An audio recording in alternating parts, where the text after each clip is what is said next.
This is Season 4, Episode 2 of my modular journey, and this is a big one. We're going to walk through the entire AJH Synth MiniMOD and other modules made by AJH Synth today. After 2 years of owning this beast, now I'm finally going to take the time to talk about it. I'm going to lay it down here in a moment so you could take a better look, but I wanted to start with some noise, which probably wasn't very good noise, but it's something I just threw together using the dark time as a two-channel sequencer into two of the oscillators and had the third oscillator going as a drone and some LFOs going with the filter over here. And I was using the ring SM down here to give me two subs, and then coming over here to the contour generators, which is envelopes. And the last over here on the right side is, of course, the VCAs. And there's a lot more stuff in here that we'll get to, but so this is going to be a long one, so definitely feel free to use chapter markers to jump around. It's going to be similar to how I did the Behringer System 100M video a couple years ago and talk about each module. And I think I'm going to spend about 25 minutes tuning because I know how much that really pissed that one guy off. I guess with that, let me rearrange things here on the desktop a little bit, because the first thing we're going to build is what we're calling the Model D emulator, which is the 3 VCOs, ladder filter, contour generators, and discrete cascade VCA, and this glide noise over here. The Model D, which is the Moog Model D, that this is modeled after. So we'll build that first, and then I'll talk about all these extra accessories down here. I started buying parts for my AJH Synth's MiniMOD system. It was late November of 2022, so it's been almost 2 years now. The entire system you see here, just the AJH stuff, it comes in at around $3,123 that I spent, but that's me buying a lot of these parts used. So let me talk about that real quick. I bought most of the modules used because they were cheaper than new, namely the VCOs, the VCF, the VCAs, the LFOs, the envelope generators, which is the contour and the delay hold ADSR here, all were in one bundle that one guy was selling for $1,850 for all those modules. And separately, they would have been brand new, $2,700. So I looked at it like I was saving $900 by buying it used. So I took that $900 and then I went and bought used. I bought Waveform, and then the 4 new things that I purchased were the glide noise, the precision voltages, ring SM, and dual RVG. So everything else came with that first bundle, and then I bought a couple of other pieces all off of Reverb, but they were brand new, so they were a little more expensive. So that's why I say in total, the system came to, or what you see here on the deck is around $3,100, so it's pretty expensive. And before I bought any of these things, you saw I did pick up the dark time, which is what we talked about in the last episode, because I wanted it to go with the MiniMOD, because I think it looks nice with it. I think it's the same aesthetic, so I kind of like how that looks. And that's all that matters to me, is that it looks sexy. I also bought the dark time and to go with this because I wanted this to be portable. So you see I have my second Behringer Go case that literally I just picked up maybe a week ago in real time. It is, by the way, what day is it? It is October 12th that I'm filming this, because I've done this about 6 times in the last 2 years. This is the most current version of this video. About a week ago, I bought a second Behringer Go case because I was going to build a case for this, and I decided not to, because I might want to buy a couple of other modules to try out, like other filters and things like that. So I just didn't want to mess around with building another case. Anyway, there's all my tangents. And then over here on the right side is my mixer, my old ST Mix, and FX8 for effects, and my outs so I can get sound into the DAW. And I put data here. I'm not sure I'm going to use it, but we can look at waveforms or stuff if we feel like it. So why did I choose AJH Synth MiniMOD modules? I would love to own an authentic Moog Model D, but take a look at the prices of the original from 1972, and even the reissues as recently as 2016 are a bit ridiculous. So what choices do I have? Enter AJH Synth MiniMOD modules. I'll discuss these in more detail in a moment, but according to the AJH website, each of their MiniMOD series modules are designed to precisely mimic the original 1972 Moog Model D circuitry, sound, and behaviors, with a few modern upgrades. As far as how I plan to use it, my goal for building this system is to have a Model D-like synth, similar to Model D, of my own, for many $1,000s cheaper. And because it is modular, I can mix and match components any way I need to create the sound that I want, using these beautiful VCOs and the Moog ladder filter. So let's talk about the modules one by one in a basic configuration, starting with the Moog Model D components. I was going to pull all these out and put them all in one at a time, but there's nothing you need to see on the back, so I'm not going to do that. Let's save everybody some time. Starting over here on the left, the very first module in my Model D on steroids is the glide and noise, which has this cool glide circuit with on-the-panel configurability to turn glide on and off, and make the glide only up if the pitch voltage is increasing, or down if the pitch voltage is decreasing, or both in the middle. There's also a track and hold function that takes a gate signal and works as you would expect. If the gate is high, the glide will be applied, as if you were holding a key on a keyboard. Hit another key up or down from it, and you should glide there all portamento-y. The noise circuit offers your standard white-pink noise, but there's also this red noise, which I have to say I've never heard of before. There's also a term here I've never heard, because I'm not an electronics engineer in my spare time, and that this employs a specific selected transistor in avalanche mode, which sounds pretty exciting. In a typical configuration, you'd plug your CV into the glide noise and set your glide direction and speed, and then the CV out will go to the VCOs. And there's your glide portamento. However, the very interesting thing about the glide noise module is that it utilizes this sorcery called the Eurorack Power and Distribution Bus. I'll only touch on this briefly, but the whole idea of a distribution bus sounds like Disney magic. I had no idea, of course. What this basically means is that the bus you plug all your power connectors into can act as a conduit for sending control voltage and gate signals down the power bus to any modules connected on the same bus or segment that may be listening. Yes, sorcery. For example, I can use the glide noise for CV pitch, and I have a compliant bus. The pitch CV can travel down the power bus to all the VCOs on that same bus segment, so I'm controlling pitch without a bunch of patch cables. Now the same is true for gate, because on the connector here you'll see CV and gate written in words. Maybe I could put a picture up of that. So you can pass gate signals down. I have not successfully done that yet. I'm not sure if I'm doing something wrong or if I've configured something wrong, but I can't seem to use any gate signaling from glide noise anyway, all the way down to the gate jack, for instance. So I do have to still patch that. All right, so I went and reconfigured real quick because I forgot I wanted to use my new little Arturia key step, the little tiny guy here, for some CV control over this, rather than have to use the dark time sequencer. So let me show you what this sounds like real quick. I'm jumping ahead, forgive me, but I want to show what the glide does. So I'm going to show you what the oscillator sounds like here. All right, now I'm going to plug in my CV from the key step, from the CV output into the CV in of glide noise here.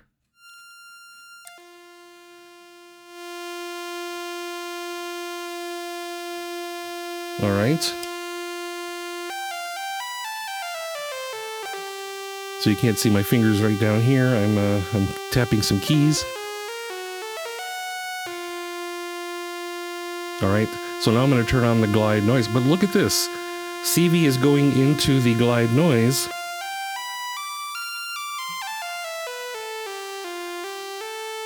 All of the oscillators.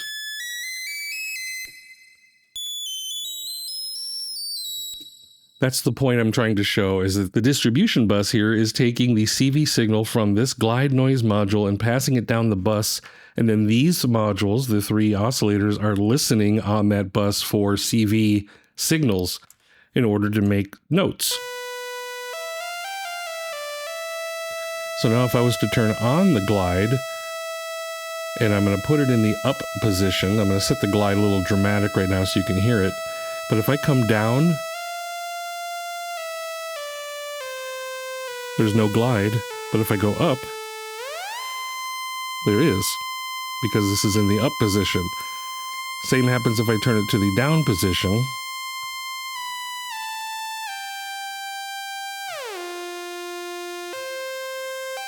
Now going up, there's no glide, but coming down, there is. It's wonderful, right? And in the middle, it of course goes both ways.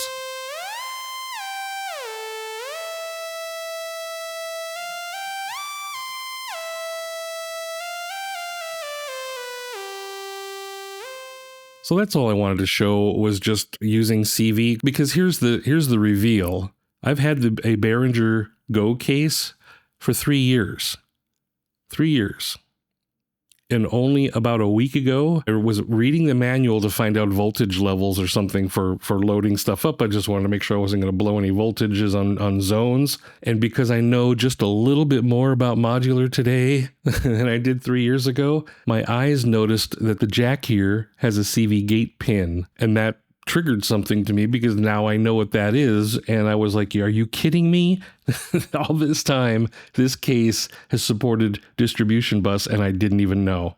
Oh, God, I'm such a noob. Color me excited, because that's why I'm not building my own custom case for the MiniMOD, is because now the Behringer Go case can handle the CV stuff. If I want to use it, I don't have to use it. So that's a super long description about the very first module, which is only 6 HP and a relatively inexpensive component compared to the rest of the MiniMOD modules, and how it can literally be the gateway to pitch and gate sources in your MiniMOD system.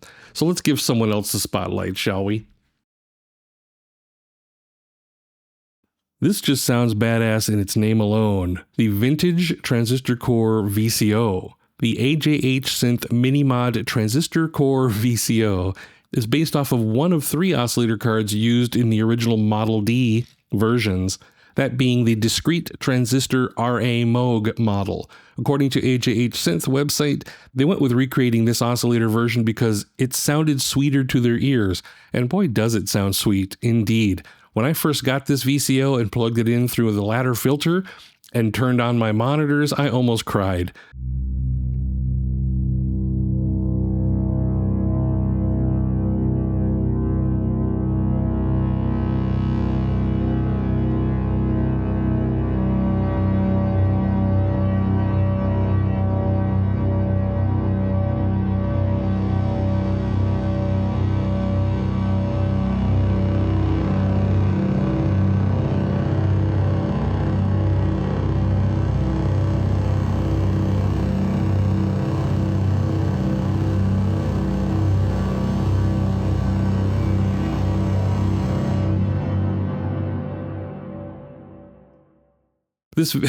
This VCO plus filter makes a literal dream come true type sound to my ears. Note that I said my ears. Your mileage may vary. At the top of each oscillator is the octave selector, or length if you are an old school organ fan, ranging from low, which is an LFO rate, LFO range frequencies, 32 feet, which is a sub-oscillator, all the way up to the 2-foot piccolo highs. There's also a tuning knob and the top row of smaller knobs to the far right. There are also 2 jacks with associated attenuators for exponential and linear CV to also modulate tuning should you choose. The 1 volt per octave, EXP CV, and linear CV can all be used simultaneously as well. That's amazing. And finally, there is a volt per octave input for pitch CVs, which accepts a range of -7 volts to +7 volts. That's quite a range. For waveforms, we have our standard affair of triangle, sawtooth, and square waveforms, plus this infamous waveform called shark tooth. Again, all 4 outputs can be used simultaneously. As discussed earlier, this module uses the full 16-pin power cable to not only receive 12 volt plus 5 volt power, but also listens for pitch CV signals traveling down the Doepfer-designed buses. This means you do not have to patch 3 VCOs from multiples, for example, like I've done for the last 3 years, duh. Send pitch CV into glide and noise when it's properly configured and the VCOs receive pitch voltage magically. There is a pulse width modulation CV jack and attenuator to modulate pulse width on the square waveform only. There is also a PWM shape knob, which sets the duty cycle of the square wave between 10% and 90%. At 50%, it's a regular square wave. We can look at that on the scope later. Lastly, there is a sync jack with the sync level attenuator that acts as a threshold or sensitivity control. The S1, S2 switch determines if the sync circuit is in hard sync mode, down, or S2. If the switch is in S1 position, the sync circuit is simply turned off. The documentation says S1 is no longer supported, so it simply acts to disable sync. I wonder what it used to do. And I have 3 of them. So the first thing I want to do is I want to take all 3 of my oscillators, sawtooth wave out, and I'm going to throw them into the ladder filter that we're going to talk about next.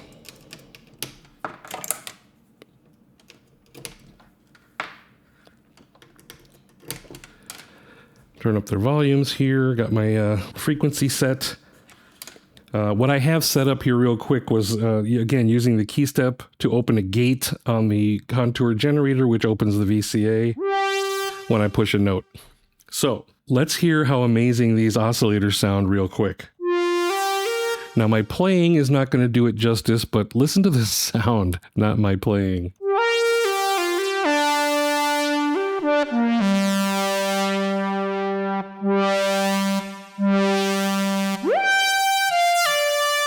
And again, I'm shoving pitch CV into the glide noise, which is sending it down the bus, and all 3 oscillators are picking it up.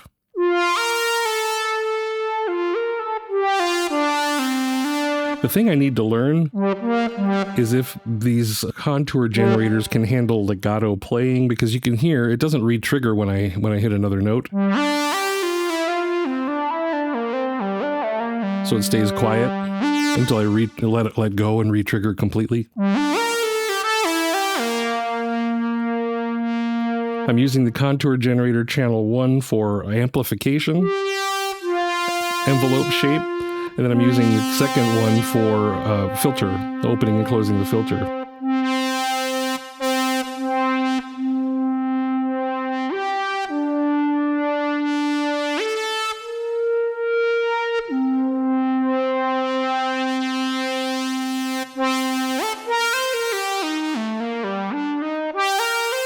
So that's all 3 oscillators. Hang on, that doesn't sound very loud, does it? So here's what I want to do real quick. I'm gonna bump up. What am I gonna do? I'm gonna bump down the. Let me spread these out a little bit.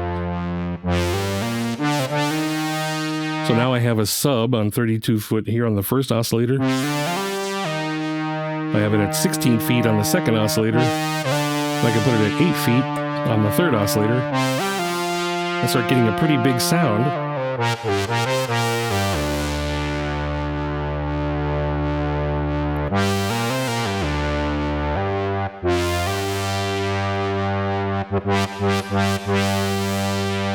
And if I want to open my filter a little bit,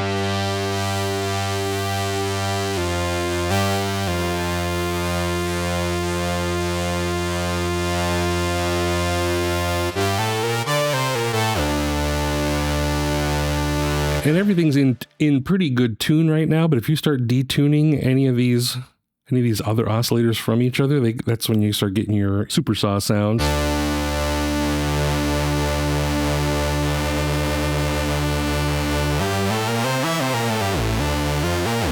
And I absolutely love this sub down here.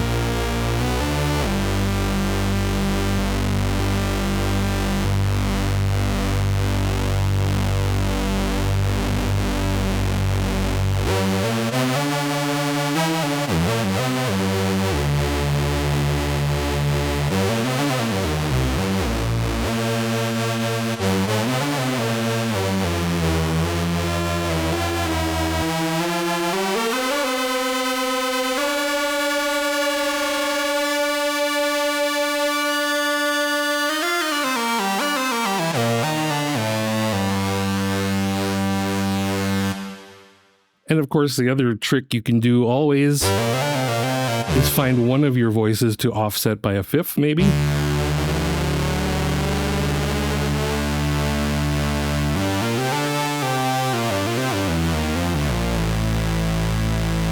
This thing just starts to sound massive. I mean, it sounds massive in my room. I mean, stuff is actually vibrating on my desk.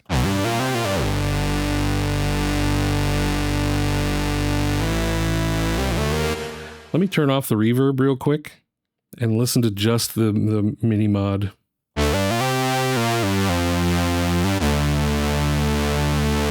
Let me try to offset some of the pitches.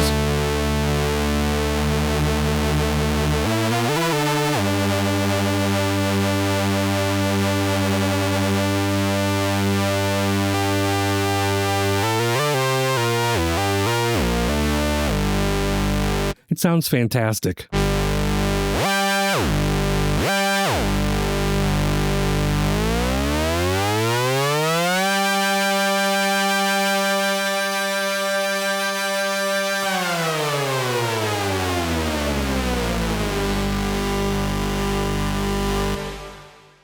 What else can I do? Can I do a little arpeggiator?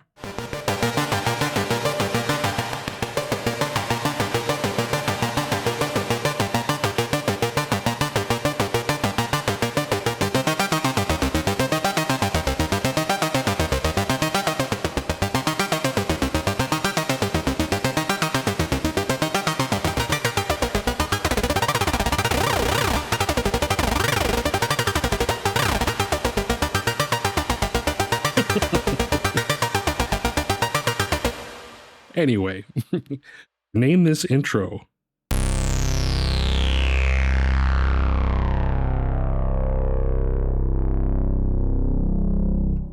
Anyone? All right, back to what I was doing here. Let me turn off my other oscillators. So I have just the one on down here.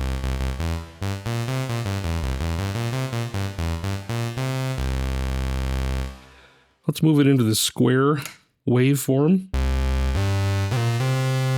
So let me talk about pulse width modulation just a little bit, because a lot of my oscillators in modular have pulse width modulation options, and I don't generally use it because, I don't know, for some reason it just never really impressed me, or I just never found a use for it, because maybe I'm just not that creative. But this one here actually sounds pretty good. So on each of the oscillators, all three of them have this square wave down here, square wave output with a pulse wave shape. If you look over here on data, on the right side here, you can see the shape. If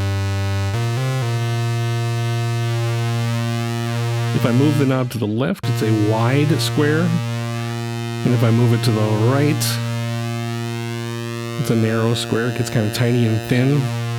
So that's kind of what pulse width modulation is. You can modulate that to move, and it gives this really interesting sound that I haven't found very useful on a lot of other modules, but for some reason on the MiniMOD modules it sounds pretty cool.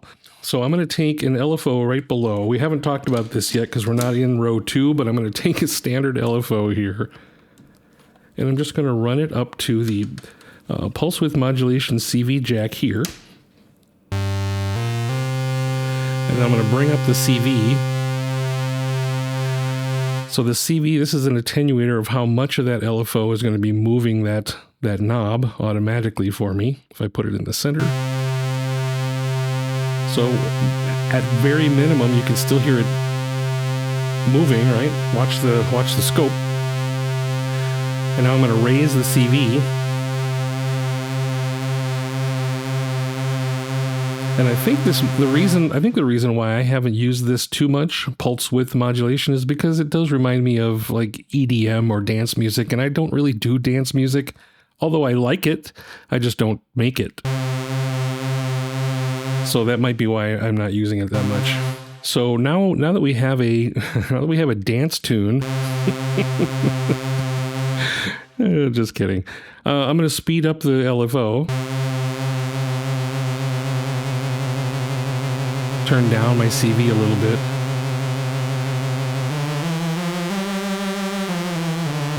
So now you have this really interesting tone. And right now I have a triangle shape LFO coming out. But I can change that to be a ramp down or a ramp up or anything in between.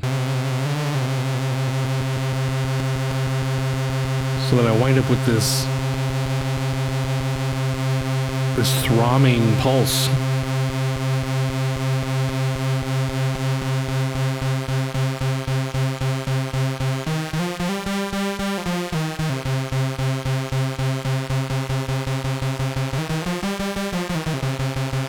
Or ramp up the other way.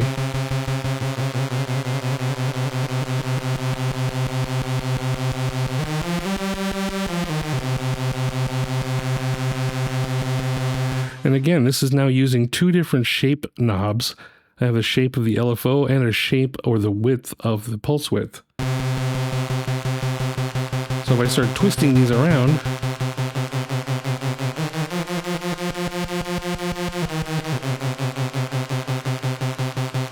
and then, of course, you can just kind of go crazy with it.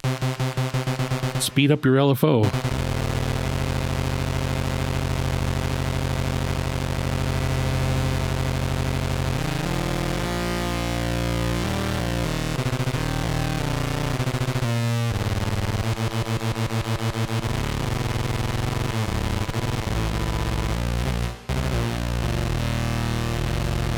Some of these sound really good.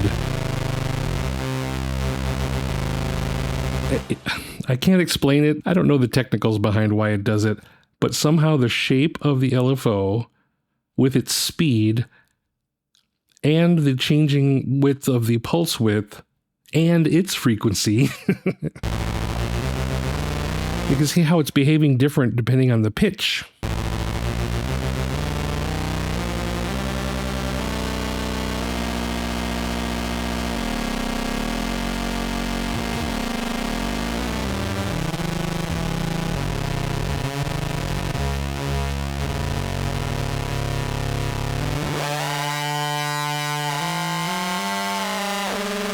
There just comes a point where it doesn't make any sense anymore.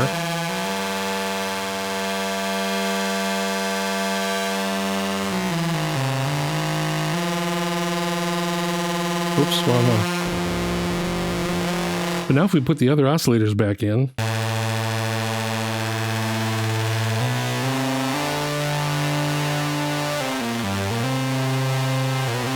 and now those are not being affected by pulse width modulation because they're sawtooth waves. Now you just got this low guy making all kinds of crazy noises.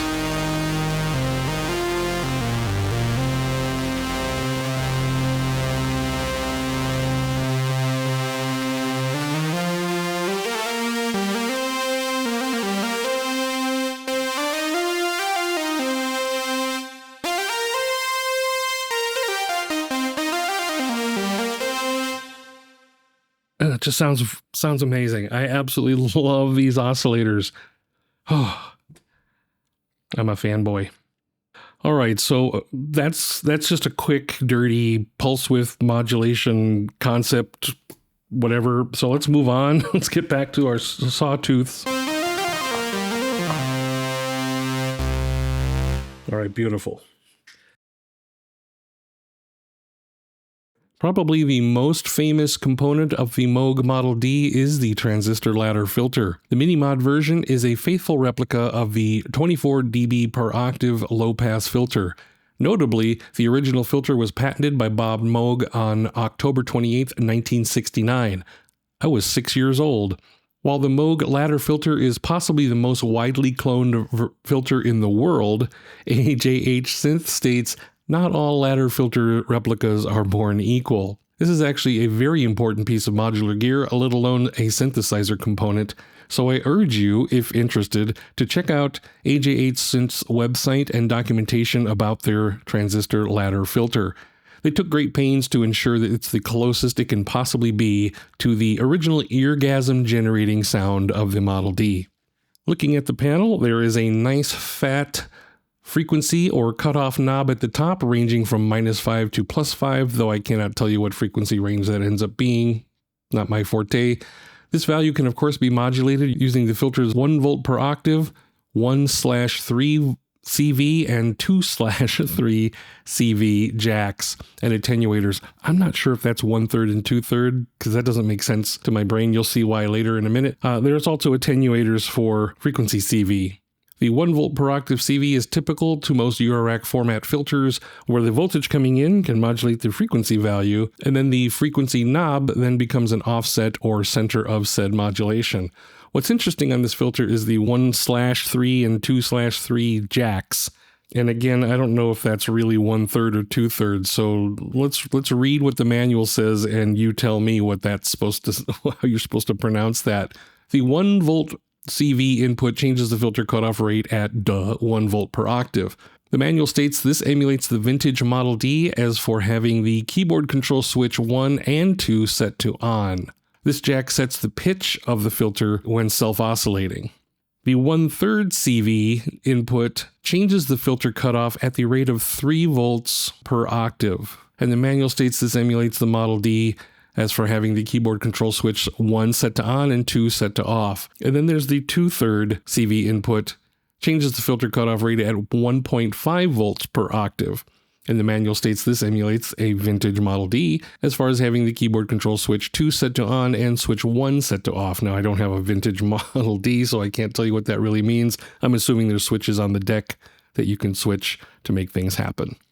So frequency CV, this attenuator is for how much voltage coming in the frequency CV jack is set to the cutoff circuit. Note that this can be a 0% to 130% voltage range, meaning you can exceed the actual voltage being sent in by 130%, which allows something called overmodulation effects. I imagine this is a sort of screaminess, I'm not sure. There is an emphasis knob to the far right of the first row, also with an emphasis CV attenuator directly to its left. Emphasis in this module means resonance. So the higher the resonance, the squawkier the filter becomes. The emphasis CV, of course, attenuates the CV coming into the emp CV jack here.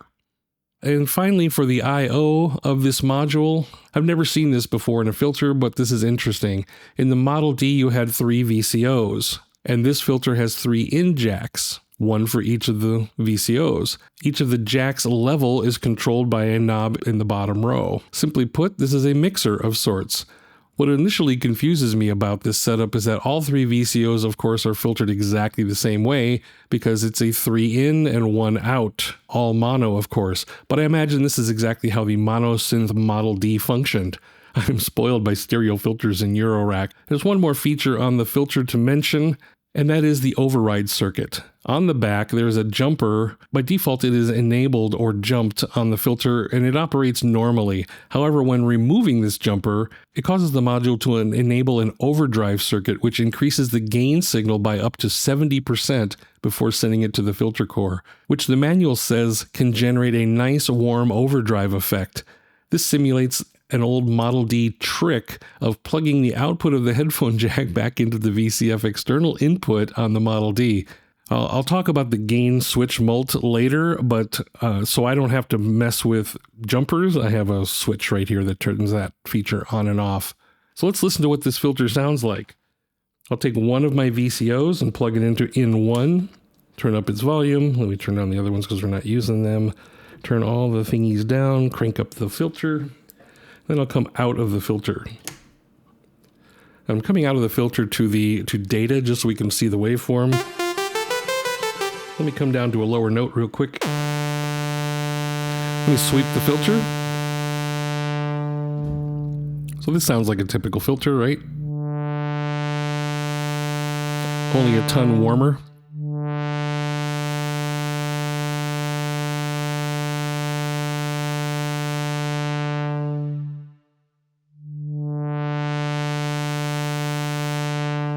So that sounds pretty cool.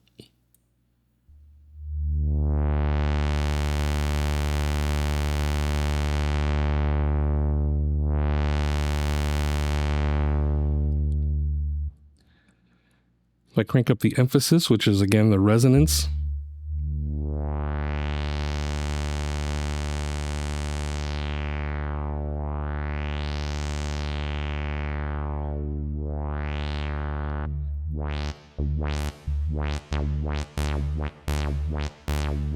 So what I was doing earlier in one of these patches is I was taking a second envelope and putting it into volt per octave, and then using an envelope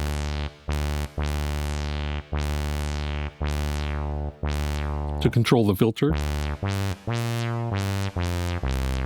as well as the amplitude.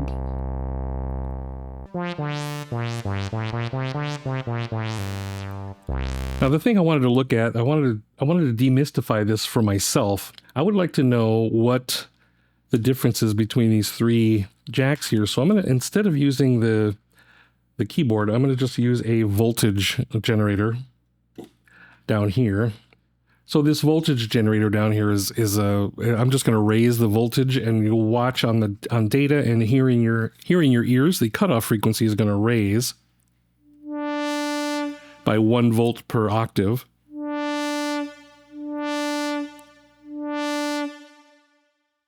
So now if I move it over to the 1/3, and then I raise the same amount of voltage all the way down to all the way up, you hear how it's very little? So this is the one that raises it by 3 volts per octave. So I guess what it's saying is it takes 3 times the amount of voltage to open the filter. So, and it's still only 10, I think it's only 10 volts here. So you're still only going to get, you're not going to get the filter wide open like you would normally. I think that's what that means. And then the same with the 2/3, which is 1.5 volts per octave. So it's a little bit less than 1 volt per octave as far as the range goes. But you can see it on the scope. So now if I leave this voltage wide open and I come back to the 1/3, it's pretty muted, and then the full 1 volt per octave is open wide. Okay, I think that makes sense to me. So if you just want subtle control over the filter, like an LFO or something. Oh wait, we can do that, can't we? We can do that. We have an LFO right here.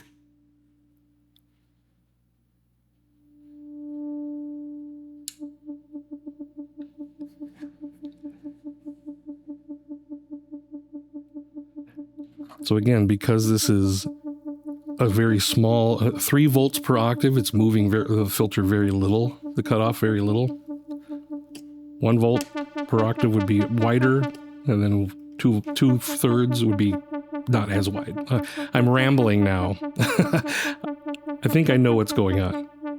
That's it. That was just for me, not for you. I don't know if I'll even put that in the video. The filter is pretty amazing. I like the fact that you can mix all 3 oscillators together in here.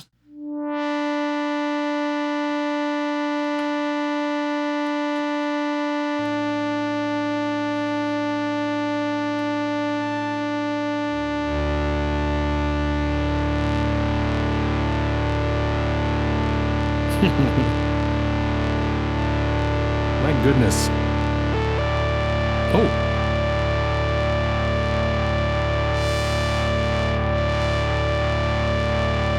You know what that sounds like? Oh, and there's that. I'm jumping ahead, but this is the little gain switch. Just makes it raunchier.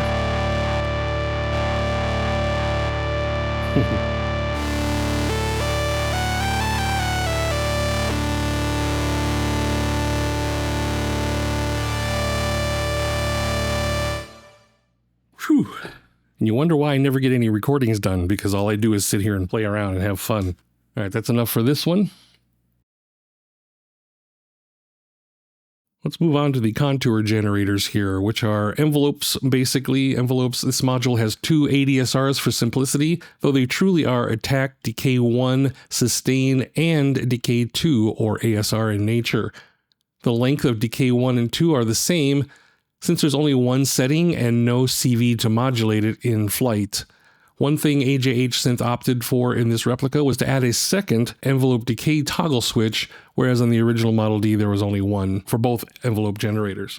This description will be for both sides since they're identical. On the top here, very top, there is a status LED. This is a visual representation of the envelope activity. It adds blinkies, and we love blinkies. The attack knob here is set the speed of the attack or the rise of the signal between 10 milliseconds and 10 seconds.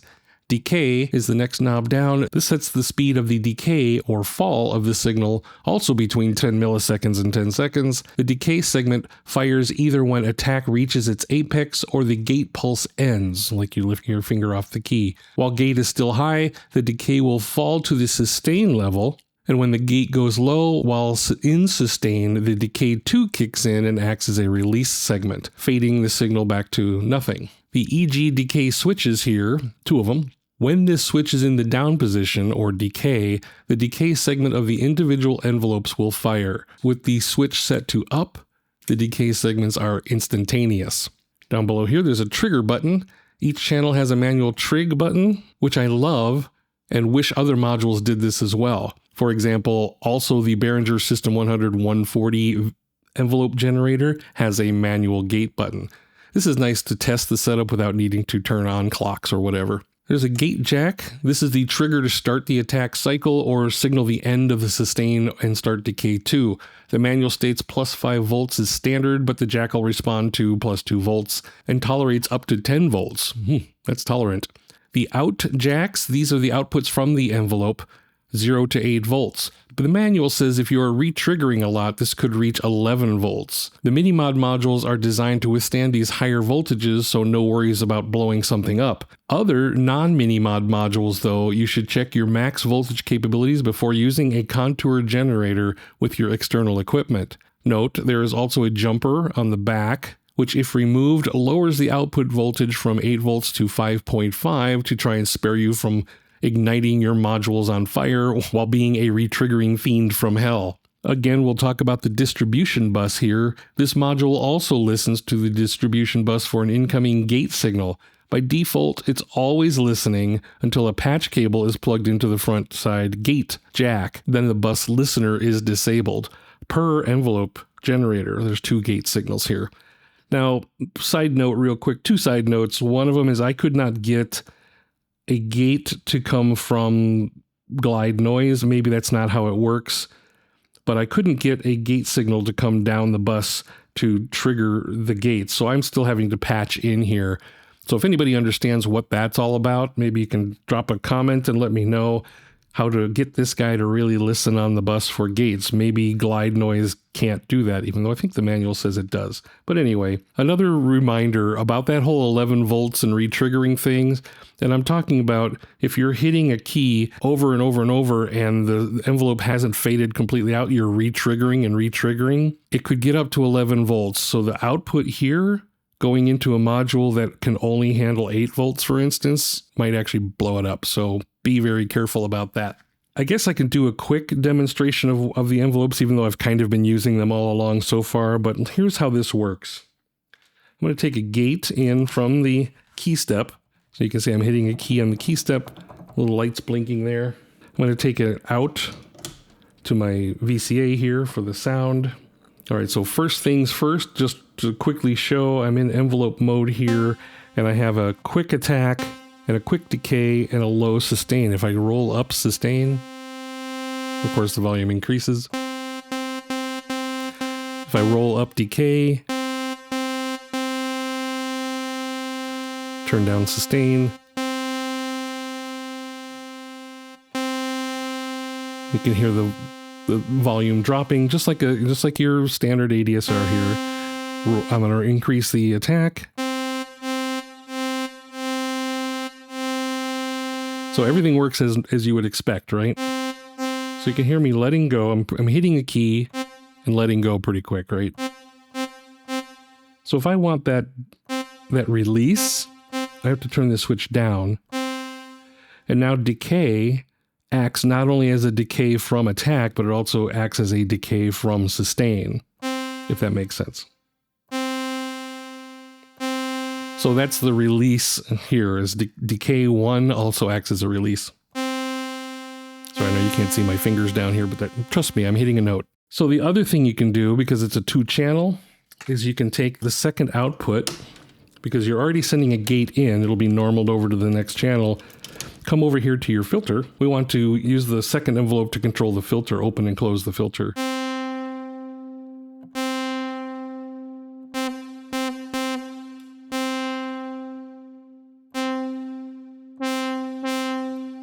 Here's a quick example of using the second channel over here to open and close the filter when I press a note. Let me raise the emphasis so you hear that a little bit more.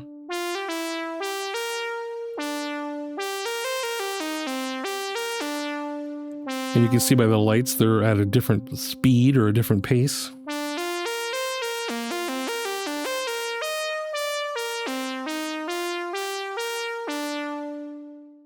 Okay, I think that's enough of that. We know what envelopes do. Let's move on to the last module in the Model D.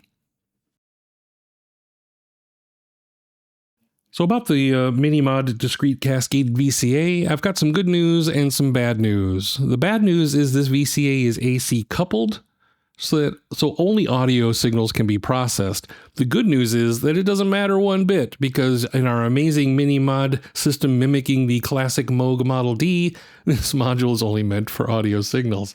AJH Synth website states that this VCA has a linear response to all CV inputs, so it's best used with envelopes that put out exponential responses. I'm not exactly sure what that means.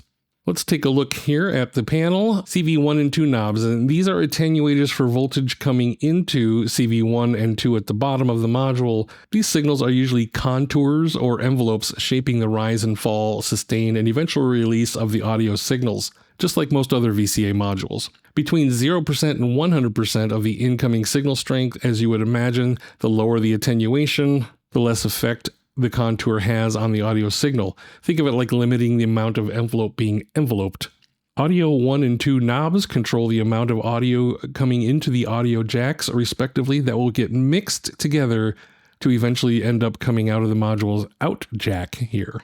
Let me talk about the audio 1 and 2 jacks here. The wording in the description of the audio circuitry is a bit confusing, but really all it's saying is that audio 1 signal gets mixed with the audio 2 signal internally, regardless of any settings, and these audio knobs merely act as volume attenuators or mixers as to how much of either audio 1 or 2 ends up coming out of the out jack. The CV jacks down here, 1 and 2, now that we have audio signals coming in and optionally mixed together, like most other VCAs, we now need a signal to open the VCA channel, and this is what CV1 and 2 do. Sending in a trigger or gate will open or close the VCA as you would expect, though really harshly, instant on, instant off. Instead, you usually use an envelope, like from the contour generator right next door, and this CV amount is attenuated by the CV knobs above. Again, the knobs simply regulate how much of the incoming signal gets used.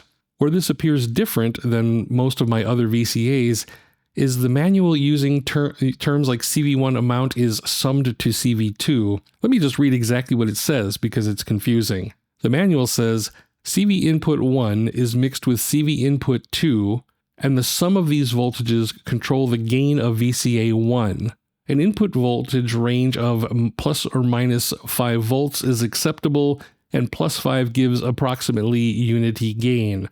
Negative voltages will generally be ignored unless combined with a larger level positive voltage from CV level 2 control, in which case the resulting voltages will be CV2 minus CV1. I am unclear why I would want VCA1 to be affected by VCA2's CV2 input, though this may actually be what is meant by cascade VCA, meaning one flows into the other. Now the master jack down here, I have a note that says this is an input. Holy crap, all of this time I thought this was an output, and maybe that's why I never got my head around this entire module. This CV input jack varies the gain of VCA2. When this jack is unjacked, the gain of VCA can be manually controlled with the master level knob. The manual says this emulates the pedal control and input on the Model D, but with a much greater gain range. As stated a moment ago, this knob controls the CV voltage level to VCA2, and a setting of 12 o'clock provides unity gain for VCA2.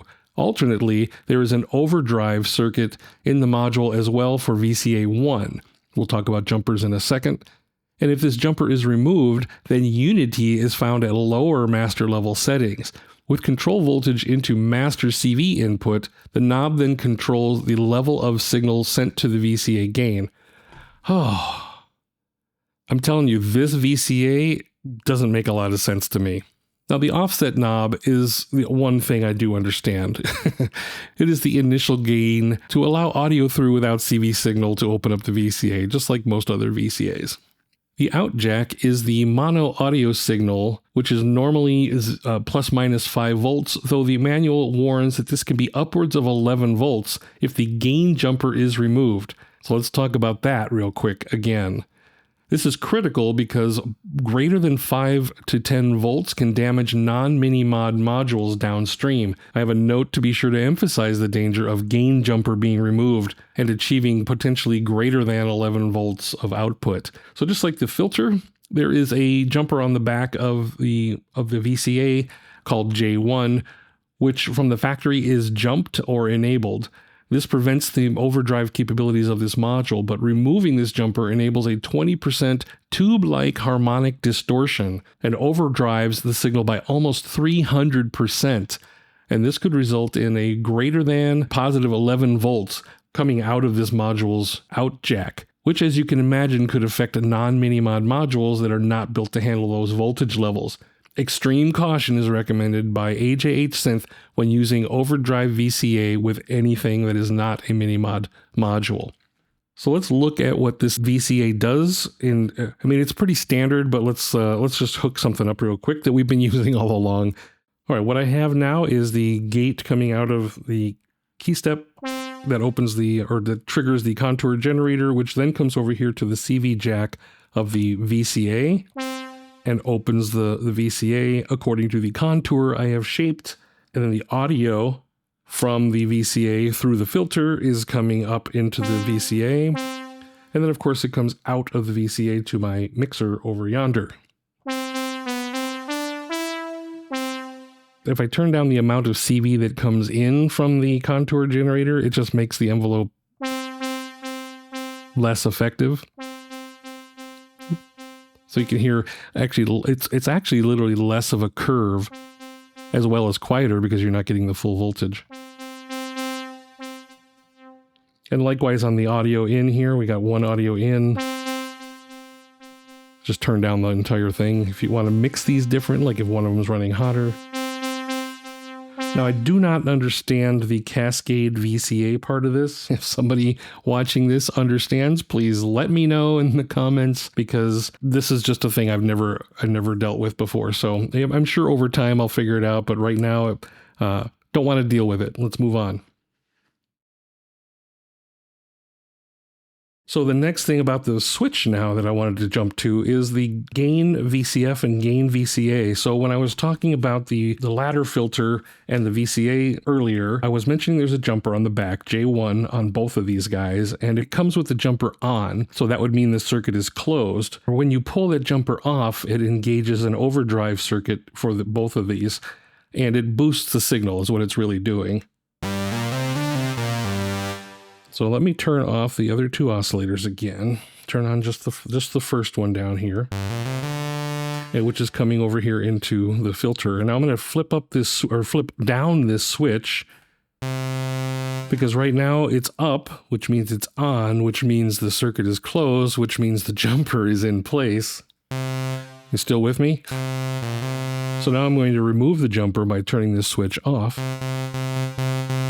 and it gets a lot warmer. I don't know if you can hear that on the YouTube audio, but it's definitely in my ears a lot warmer. So let me turn this on again.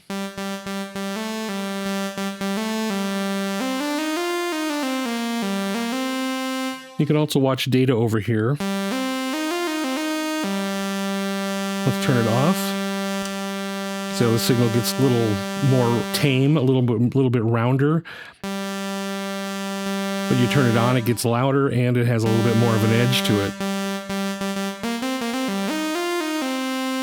So that's cool. So that's how you can, without having to pull the module out and fiddle with jumpers, you got a little switch right here to turn that on and off when you need. The one that's scary is the VCA here. So this VCA has, what did it say in the manual? Something like 300% boost. That's a lot. So if I take this, let me take my master volume here. I'm going to put it at 12 o'clock just to start this.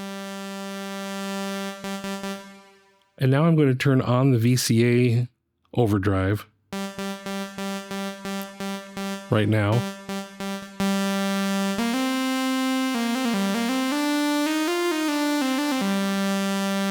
Off and on. Again, watch the scope over here.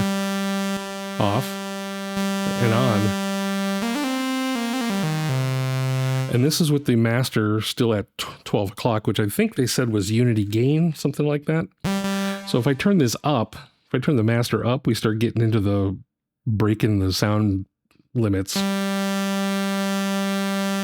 mean, I'm exceeding my scope here.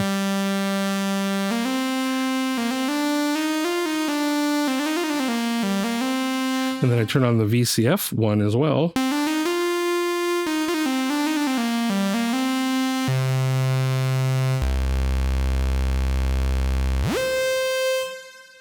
Super loud. Super loud. So that's what the overdrive switch does on this little tiny one, or what is this? Or maybe it's 2 HP. Tiny little thing here with just some jacks in it. Oh, the jacks. Duh. Almost forgot about the jacks. In this gain switch is also a mult. So there are 6 jacks here where you put something in and you could take it out 5 times. So it's a multiple like you would see in normal Eurorack. It is not a buffered mult. It is a passive mult, so that there's no power coming to this. It's just sitting in the case. So the difference between, at least as I understand it, the difference between active mult, like a buffered or active mult, and a passive is that there's no power to help boost the signal and keep it pure. Like if you put 1.57 volts in, you're going to get 1.57 volts out. Well, on this passive mult, you might get 1.56, right? It's going to drop a little, maybe. How I would use this, or how I have used it in the past, before I learned about distribution bus, I used to take my key step and put it into the mult, and then I would take 3 wires out of the mult.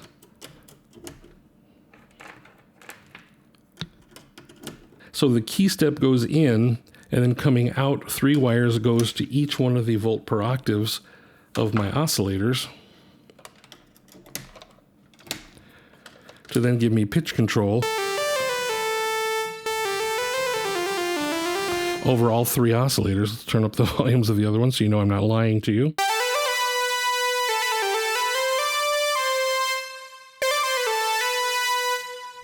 Right?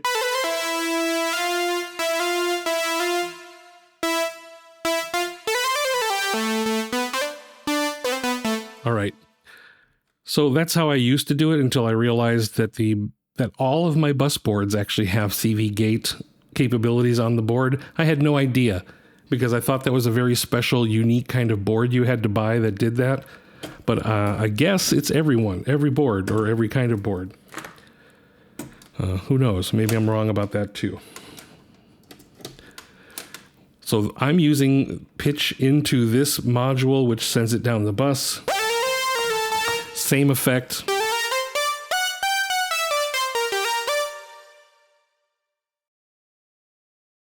What you see in this top row is what is affectionately referred to as the Model D by Moog, re-envisioned with modern circuitry, but based as closely as you can possibly get on the original design specs. Now, I do not own an OG Moog Model D, of course, so I cannot do a comparison myself with regards to how amazingly accurate these MiniMOD modules are to the originals. But what I can say is this MiniMOD synth sounds fucking amazing, and I am very pleased with this very expensive purchase. Could I have bought an original Model D for the cost of AJH Synth's MiniMOD setup of this original 84 HP modules? Let's take a look. Looking on Reverb.com at the 1972 Moog Model D models that are for sale right now today, it looks like the cheapest one is $8,420. This top row did not cost anywhere near $8,420. And here's one down the line, $23,000 for the Moog Model D from 1972. These are literally considered classics, so they're a little expensive. But as you know, Moog released, and a bunch of other people have released, a reissue of Moog Model D in 2016, I believe it was. So let's take a look at that one. So here's the reissue of the MiniMOG Model D, reissued 2016, and you see this one on sale on Reverb for around $3,500 average. It looks like maybe $3,500. Some of them are a little bit more because they might have a case or some other accessories, but generally speaking, we're looking between $3,500 and $4,000. So again, this 84 HP up top here was nowhere near $4,500, $3,500 to $4,500, nowhere near that. The oscillators, I think, are $385. The ladder filter might have been the same. Contour and VCA might have been, what, $250, $290, something like that. This one over here, the glide noise was, I think, $129, something like that. Pretty cheap by comparison. That's brand new, and I bought them all used on Reverb, in fact. So I got not only the original Moog Model D modules, but I also got some extra things, all for $1,800. So if you're shopping around, I would check Reverb or any place that sells used gear. You could probably build one of your own for a lot cheaper than buying them new, or certainly cheaper than buying the reissue or certainly the classic from 1972. So that's it for the top row of the Model D emulator, Model D emulation using the MiniMOD modules, including this gain switch, which really does kind of belong up at the top because it only affects those. But anyway, we're going to move on from the top row now and move into the second row, which is mostly functional utilities. And we'll start over here on the left with precision voltages. So let's take a break and come back and do that. Now, no one can accuse me of not taking things to the extreme. Go big or go home, right? Since I was purchasing my MiniMOD modules as used on Reverb, I did want to get some additional functionality to go along with the base Model D auxiliary modules, as I call them, because they are not part of the base Model D, but are absolutely amazing sonic sculpting devices to add to any modular setup, not just MiniMOD. So let's go over those now. Starting with precision voltages. From the AJH Synth website, there is a reminder about the importance of control voltage and specifically volt per octave and how it works with this established standard. 1 volt equals 1 octave, and controlling that voltage precisely is what keeps your modular in tune. Enter precision voltages as a module that can act as a very precise voltage source, or what they refer to as a voltage adder, the latter being circuitry that can add X volts to an incoming signal and offset it, yet it offsets it perfectly, thus staying in tune with the rest of your sound sources. So what is an adder, you might ask? Imagine you have a voltage signal coming in from a controller and that voltage is 1 volt. Hold on a minute, let me actually show this. Let me wire something up to show this. I'm going to come into data over here, which is why I'm running camera 2 over here, so you can see data's numbers a little better. So what is an adder, you might ask? Imagine you have a voltage signal coming from somewhere that is, the voltage is 1 volt. So you can see that on data here, 1 volt. If you switch your precision voltage module to add 7, the resulting voltage will now be 1.58 volts, or 7 semitones, resulting in that perfect 5th offset. So let's raise some volumes here. We got some volumes. Let's just use oscillator 1 and 2 for right now. Now I'm going to take this offset, this by 7, and I'm going to put it into oscillator number 2.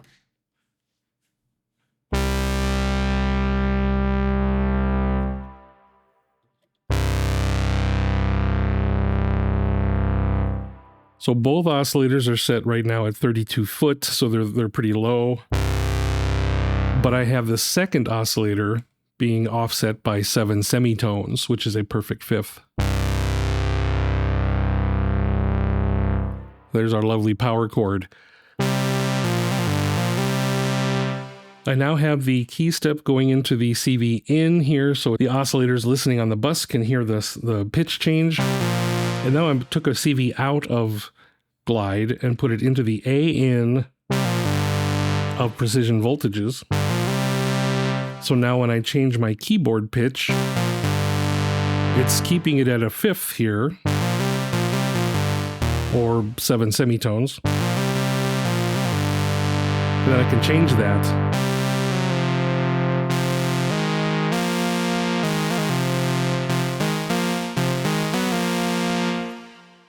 That was a pretty terrible demo, but trust me, it actually does get pretty musical. And in fact, I'm going to point you to a video up here to go watch of the guy who actually is an expert at this. It's a guy named Dreams of Wires. I think his name is Wayne. He does most of the AJH Synth demonstrations that I've seen and makes absolutely beautiful music with this instrument. So check out this particular piece of music. I think it's called Misery or Misère or something. Beautiful, and he uses precision voltages to change his chord structures during this song that he created. It's absolutely beautiful. I hope to someday be that good at it, but I'm not. So today I'm not. So instead we're gonna go to the one thing I am good at, and that's shooting my mouth off. Let's go talk about the module here. So let's go over the controls and the I/O. First, the inputs. As I've hinted to before, there are two circuits in this one module, a channel A and a channel B. Putting a voltage source into A, you can see in the jack section that in A will flow to out A. And of course, same with B. B in, B out. However, there is also a switch that could be a sum of both A and B, or just raw A, or the sum of A minus B. So keep in mind, what we're doing here is we're adding or subtracting voltages together. So if you put in two 1-volt sources, there'll be 2 volts when it comes out. So there's a third resulting calculation, an out A, an out B, and an out sum of A and B. Amazingly, we haven't even gotten to the voltage generator options yet. Further, if nothing is patched into neither A nor B, precision voltages will still behave as a voltage source, meaning it will still output the octave and note values that we'll discuss in a moment, but they will not be based on incoming A and B voltages, which is fine in most circumstances, I suppose. Nothing changes whether you have something in here or not. It's what's coming out is based on these knobs and these switches and their configuration. So I believe the only difference in patching your pitch voltage in is that precision voltage itself will be a voltage stabilizer. So if your incoming pitches are weak or warbly, precision voltages will fix that before sending the pitch on to its final destination. Maybe. Down here is a gate A jack. This option, while neat, seems almost like an afterthought since it can only affect the A channel of the module. But what it does is accept a gate signal, 0 to 5 volt. When the gate is low, 0 volts, the module disables any octave or note offsets that are set. When that gate signal is applied, positive voltage, the octave or note offsets are applied. So it's kind of like turning on and off the module, basically using this gate switch. But only on output A. Output B is unaffected by this. I suppose that could be useful for offsetting incoming signals or just one set of pitches and not the entire sound. I don't know. I can't wrap my head around what use that would be. There's a calibration jack here, and I have no experience with this option, but according to the manual and the website, you can use precision voltages, incredibly precise voltage sources, to calibrate other modules in your system should you need to. I'll have to refer you to the manual for this one because I cannot speak intelligently at all about calibration in modular synthesis. Most of my stuff just works so far. Knock on plastic. Heading to the top of the module, you'll find a knob labeled octave with a clicky range of 0 to 10 volts, 1 volt being 1 octave. To the left are 2 switches that are labeled A+, A-, B+, and B-, with the center position disabling any octave offsets by the knob. Let's put the A circuit into A+ mode and turn up the octave knob a bit. So what we have right now is we have oscillator 1 sitting at 16 feet. It's got a cable coming in from data, which is essentially just routing through what is in A out here. And now up here on the module, I'm going to take this switch, I'm going to flip it to A+, and then I'm going to turn this knob, the octave knob, up 1. So watch here on data, you can also see the voltage raising.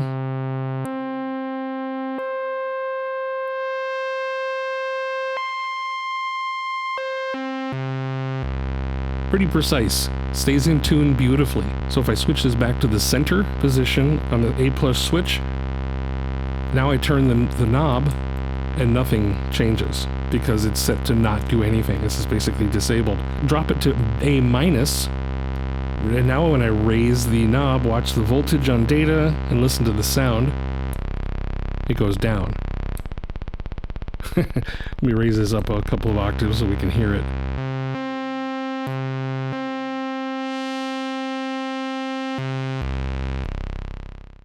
So I think you get the idea of what the plus and minus switches do, and then there's two of them. There's one for the A channel, and then there's one for the B channel. And so while A can be up 1 octave, B could be down 1 octave. So that's kind of cool how this is laid out. It's very, very configurable. I like that. So essentially the range option of this is pretty ridiculous. It goes from, from a minus A to a plus A, plus 10 volts to a minus A minus 10 volts. It's a 20 volt peak to peak. That's quite a bit. So it's important to note that voltages being sent out can only affect the destination volt per octave within the range of volt per octave of that module. What I mean by this is, let's say the MiniMOD VCO that has a voltage input range of -7 to +7. That means that at some point, changing the octave above 7 will no longer increase the pitch of the oscillator. In the case of mutable instruments Platts, for example, the volt per octave jack takes -3 to +7 range of voltage, which is 10 volts peak to peak. So in this case, you could only -A3 before Platts stops changing pitches down. But it can go as high as 7 on the A+ before changes are no longer heard. So in short, you have a 20 volt peak to peak available, but it can only reasonably use what the destination module can support. I think that makes sense, even to me. So moving down to the note knob, the same kind of logic can be applied to note, where each note is 1/12 of an octave. For those just getting into sound and music, I'll quickly mention that in the West, over here, we tune things chromatically using the 12-tet or equal temperament scale. That is, 1 octave is 12 semitones. Thus, one note is 1/12 of a volt. Simple, right? Well, now let's convert that to voltage. If 1 volt per octave is the Eurorack standard, that means 1 volt might be a C2 on a keyboard, 2 volts might be a C3, 5 volts might be a C6, etc. So divide that 1 volt by 12 and you get 0.083 volts per semitone. Are you mind blown yet? It's math. Math is hard.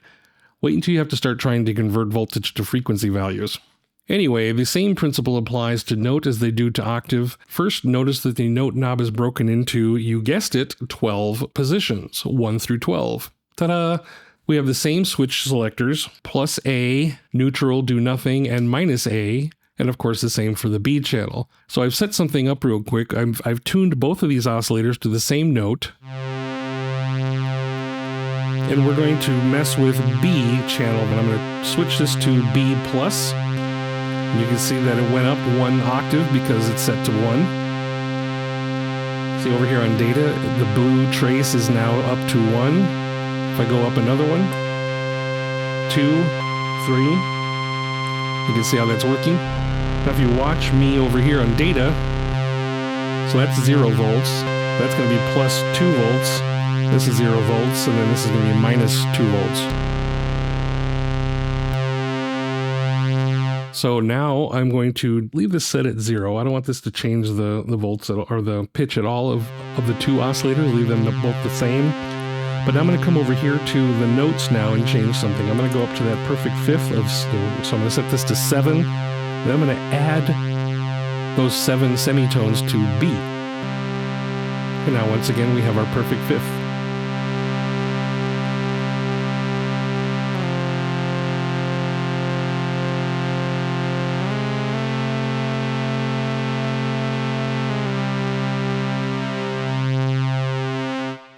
So anyway, you were able to hear the pitches changing because I'm just using voltage. I'm not even using pitch in, I'm just sending voltages out of the module. So it's doing its job just fine, just being drones. I mean, it would be great to do drones without having to manually tune things, but manually tuning them if they're drones works just fine as well. So in conclusion of that, the interesting thing that I did find out about this module is that while there is only one octave or note knob for both A and B channels, both A and B can be plus or minus depending on the switch settings, which can be quite musical if you're actively moving things around while your tune is playing. So once again, check out the video by Dreams of Wires. And that's precision voltages. We're going to move on now because I'm taking way too long talking about these things. Let's speed it up a little. The dual LFO and VCA module has, unsurprisingly, two separate LFO circuits. Starting at the top, the rate knob works as you would expect. The higher you turn it, the faster the LFO works. Outputs. I'm going to jump way down here to the outputs. Before talking about shape, let me point out the two outputs per channel. Each channel has both a triangle and a square output. These are bipolar voltages, which means the voltage goes below 0 volts at a range of -5 to a plus volts or a 10 volt peak to peak. Oh, you know what? Let me plug in some data here. All right, one red, one blue. All right, so can you see this over here? On the scope, you see the top trace is the triangle channel and the red trace is the square channel. So now we have some visual going on here. Let's talk about this. The triangle out. At full counterclockwise, the shape coming from the triangle output is a ramp down, as you can see here. As you move the shape knob clockwise, the triangle output warps to a smooth up or down at the center, and finally fully clockwise, the triangle is a ramp up, or sawtooth, and again the full range being -5 to +5 volts. On the square output jack, which is the red trace down here, at fully counterclockwise, the shape coming from the square output is what looks like to me as a 100% wide pulse width, meaning the pulse is wide open. As you move the shape knob clockwise, the square output warps to a pulse signal that goes from -5 volts to +5 volts instantly, as a square pulse would, like a clock. And finally, fully clockwise, the square output is what again looks to me like an inverted pulse. Note in the diagram, as the shape knob moves clockwise, the fall edge of the pulse moves more towards the rise edge. I'm sure this has a proper vernacular, I just don't know what it is. There's a CV input here for sync, which is just a basic reset of each channel's LFO cycle back to the start. One use case of this might be playing a modular with a keyboard, and you want the LFO cycles to restart every time you press a key on the keyboard. Over here is the VCA channel, and this appears to be a very simple circuit, though it does look to have some interesting possibilities. First off, the VCA in can take an external signal, DC coupled like most other VCAs, and passes a signal to the out jack, attenuated by the CV input voltage, again like most other VCAs. This CV jack accepts only 0 to +5 volts, again like most VCAs. The manual states that it can tolerate between -12 and +12, but anything outside of 0 to 5 volts positive will be ignored. Finally, let me touch on the slow switch here. So when the slow switch is in the up position, the LFO frequency ranges from 0.15 Hz to 25 Hz. If the slow switch is in the down position, the frequency range drops between 100 seconds and 0.05 seconds per cycle. I want to patch something up real quick because I think to hear this audibly in your ears might make a little bit more sense. Let me take just the triangle shape. Let me go fast. And I'm going to take this to frequency.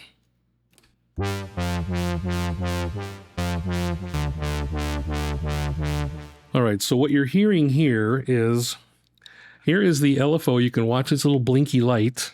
I'm going to speed it up. Does exactly what you would imagine it would do.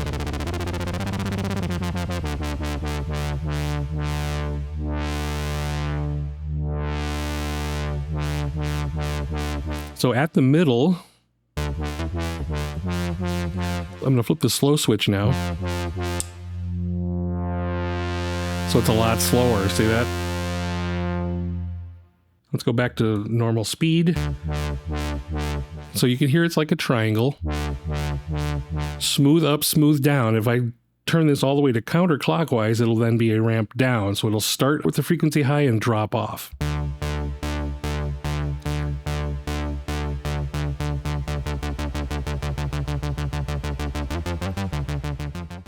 So if I switch it completely clockwise the other way, it's going to be a ramp up. So it's going to start quiet and go up and then drop off. So it's like a swell. Now let me switch over to the square wave. So the square output is going to be on off instantly. There's not going to be any ramping up. On off, right? So if I turn this knob counterclockwise,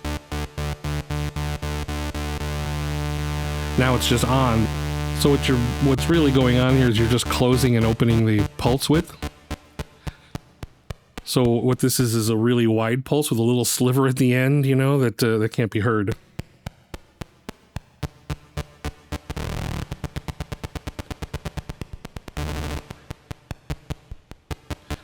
Here's the thing that I wanted to listen to, and that is I'm going to go back to triangle. I'm going to turn this all the way to clockwise. And then speed this up. Because remember, when it's not fully counterclockwise or clockwise, it's only 25 hertz. But when you're fully counterclockwise, it's 1 kilohertz.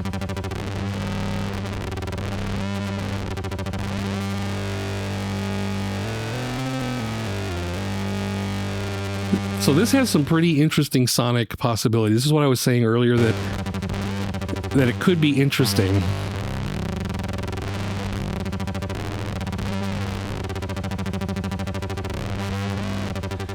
So if we weren't fully clockwise, it would be a lot slower, right?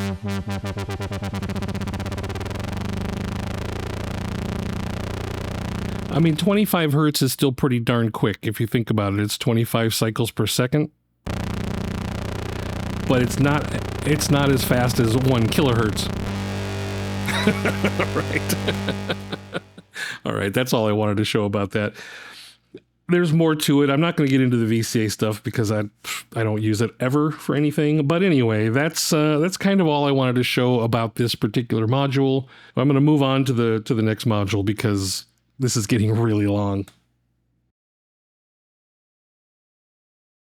While I do want to cover these remaining modules I currently own from AJH Synth, I have to admit I've been having so much fun with the base Moog Model D layout that I haven't really experimented all that much with this second row of modules. This is why I also stopped expanding the MiniMOD setup, though there are a few modules that I would eventually like, the filter bank or Gemini filters, for example.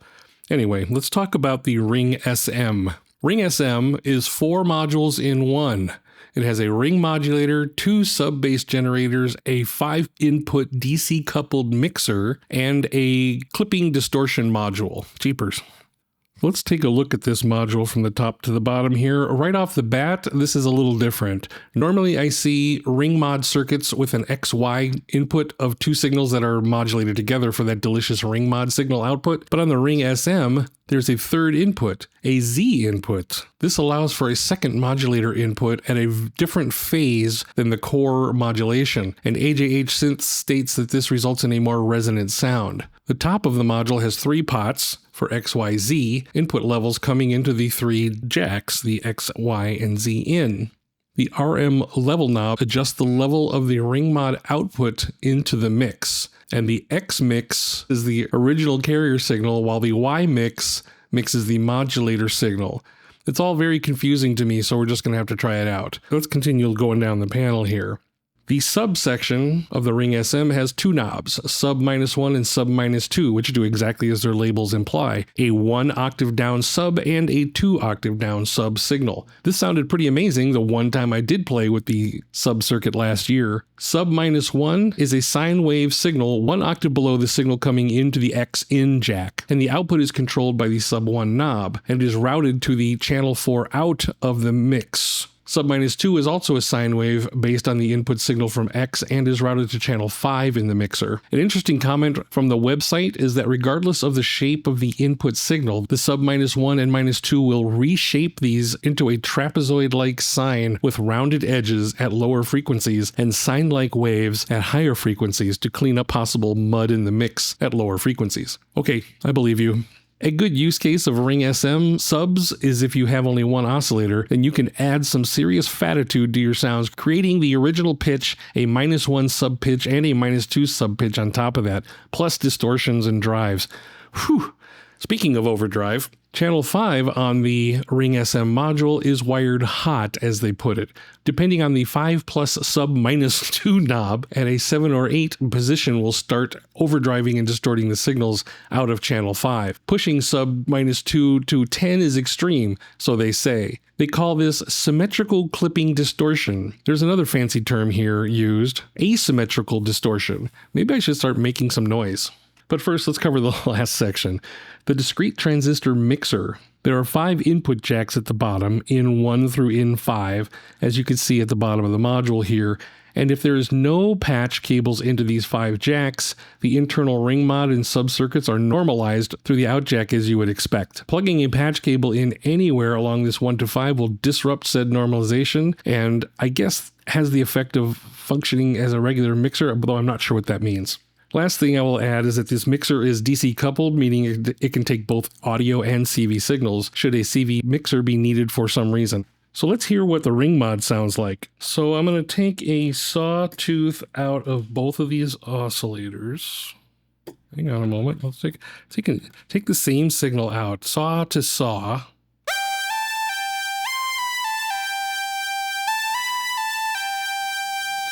And now I want to detune oscillator 2, which is going into Y.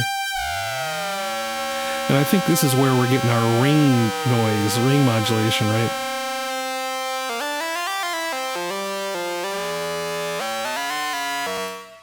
Maybe?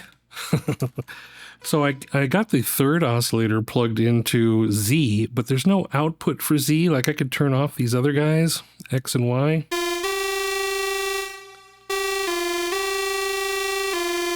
And all I'm hearing is what Z is doing to the rest of the signal.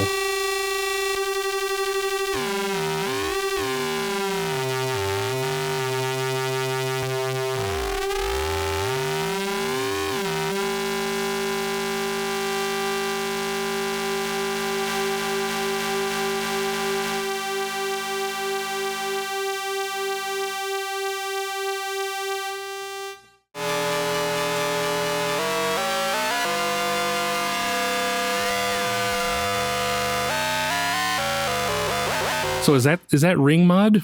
So we're going to mix in all these different oscillators into X, Y, and Z.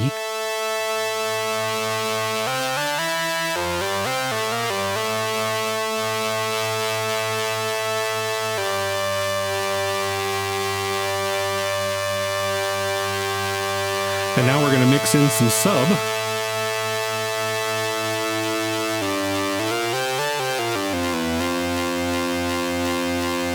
How about some sub -2?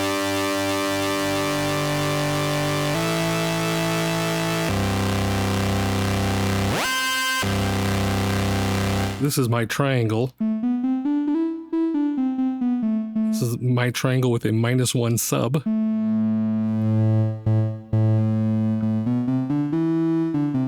Here's a -2.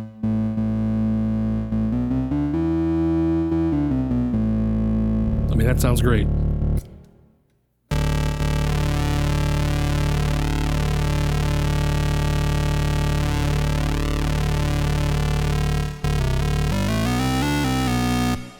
I mean, that could be kind of interesting.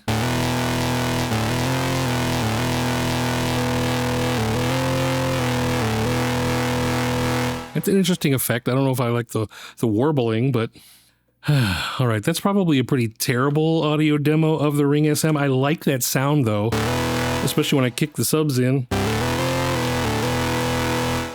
I think it's this crunchy, grindy thing that we're impressed with.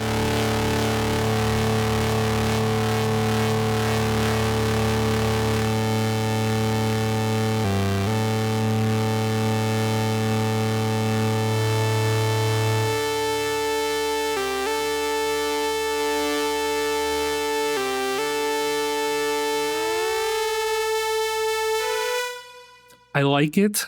I like it especially for the subs. It makes some pretty interesting noises, and again, I'm not really an expert at all of this, so this is the part that's really hard for me to make demonstrations of things like this because I don't know what I'm doing. And worse off, I don't really know what to even expect of it, but I bet you the AJH Synth's website has better demos of what this module can do. So go head on over there and check out what they've got going on for actual audio demos. The reason I got it was mostly for the subs. 99% of the reason why I bought a Ring SM is because I wanted to be able to use the subs.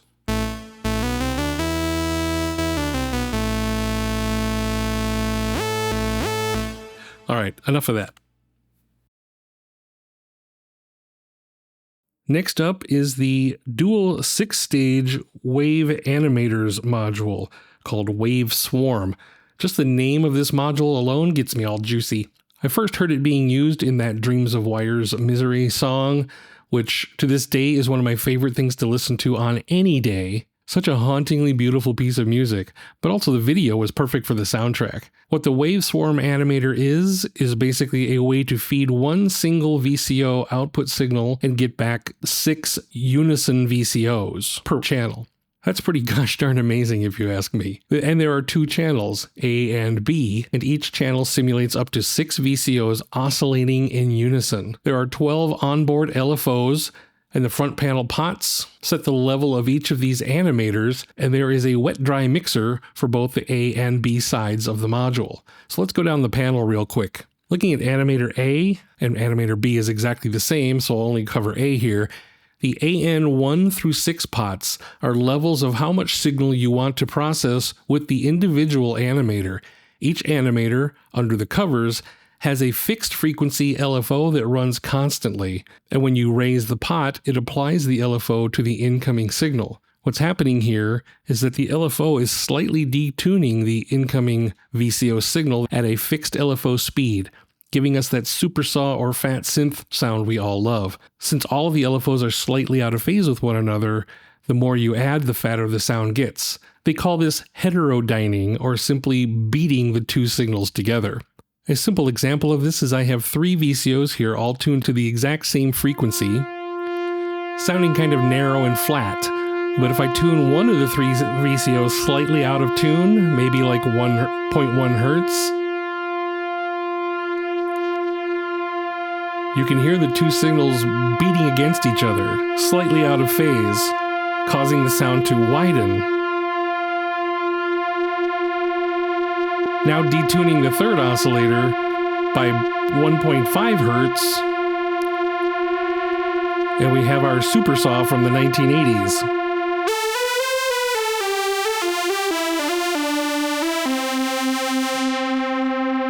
Now let's do the same experiment with just one of the VCOs into Waveswarm. In order to hear the true effect of the animator on your incoming signal, you'll have to raise the dry A a bit to mix back in the amount of dry signal you want to hear. With dry signal coming in and the AN1 offsetting the signal slightly, you can start to hear the swarming effect. And we have 5 more animators to go.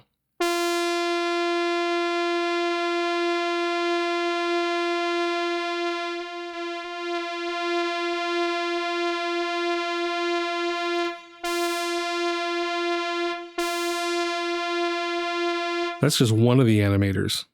The module offers 2 individual 6-stage wave animators via the in-A and out, or the in-B and out signal paths. That's 2 boring mono VCOs coming into this one module, A and B, and leaving loaded up with 6 animated, warbling, pulsing, beating signals, unique and separate from each other via the out A and B. However, if you do not jack a signal into B, then A is normaled over to B, and one single VCO can benefit from 12 animators at once. That's just brilliant.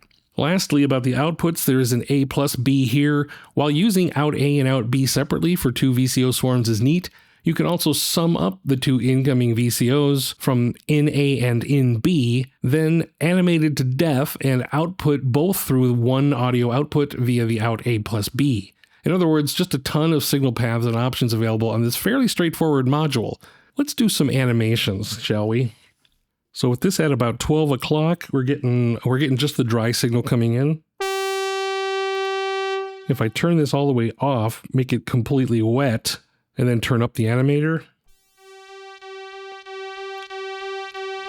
you see, this is what one animator is doing to that note, or that signal. If I turn up a second animator, third, and fourth, you can hear it's just starting to get beefier. But now let's turn up the wet dry so we get some of the original signal back in here.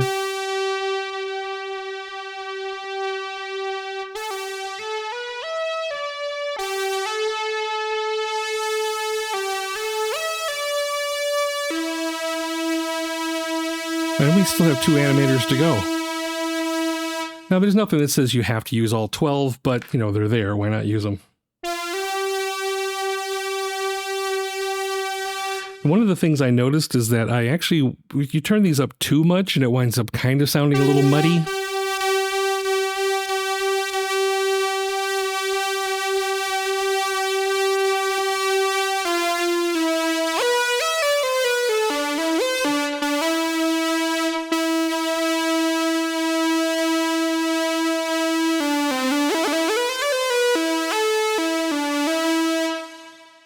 Now remember, the original VCO sounds like this,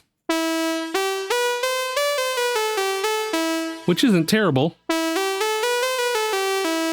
but we want to animate it, and it sounds like this.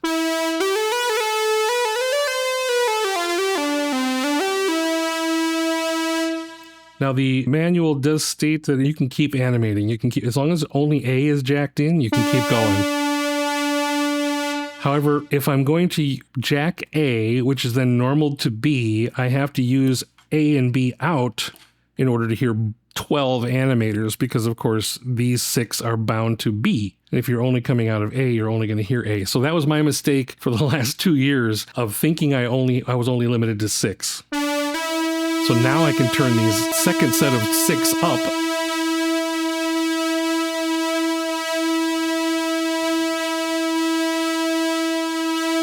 And get even more animations.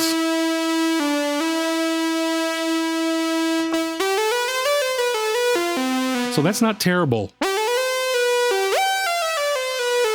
I saw this being used in that, again, I keep dropping the name Dreams of Wires, but he's the guy that does all these demos for AJH Synth.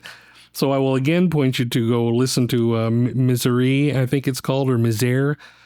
Go listen to that beautiful piece of music where he uses the waveform, and his sounds a whole lot better, but he also knows what he's doing. So God bless you, Wayne. Beautiful music you make with this synth. I hope to get anywhere near close to what you do someday.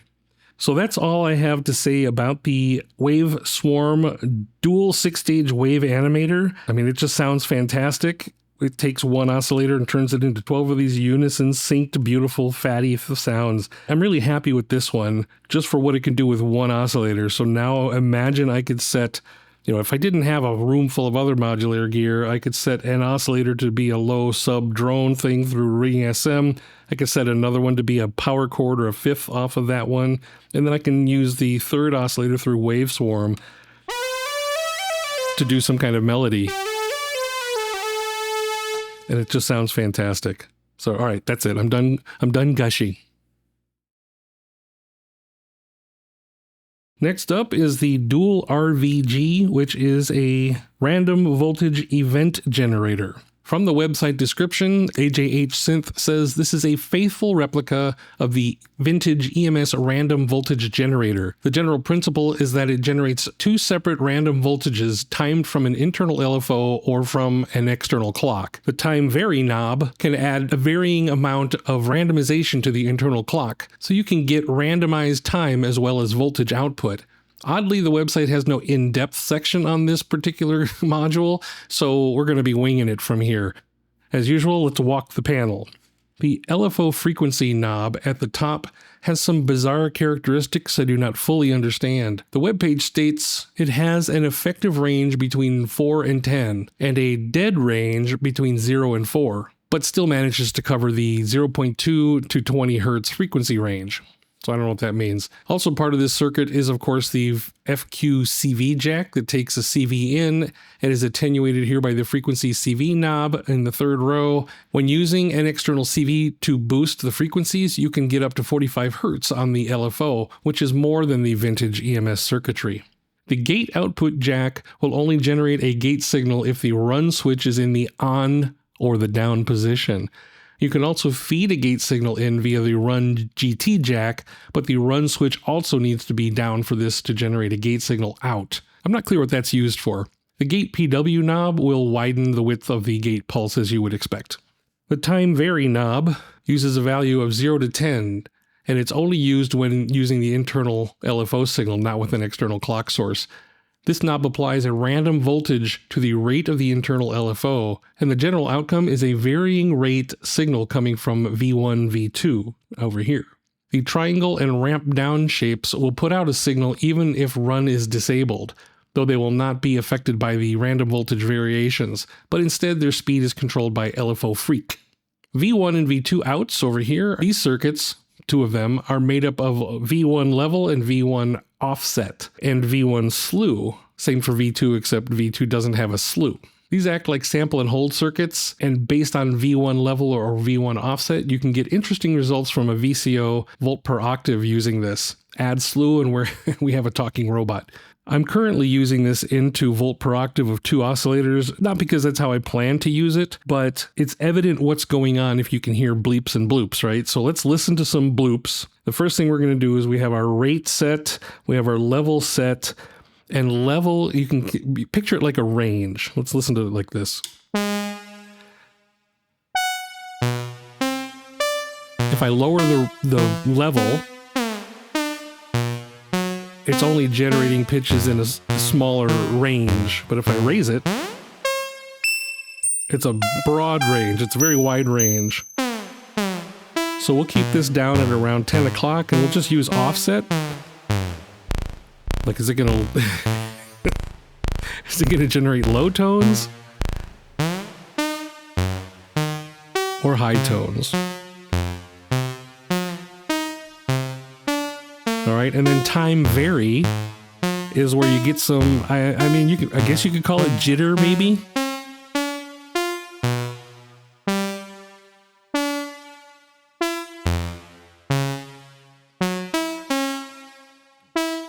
Maybe.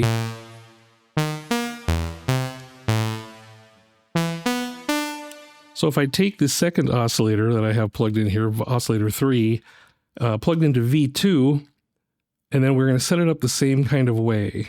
We'll have the same ranges just for now. I'll turn the time vary off just for a moment and then turn on the LFO. Okay, ready?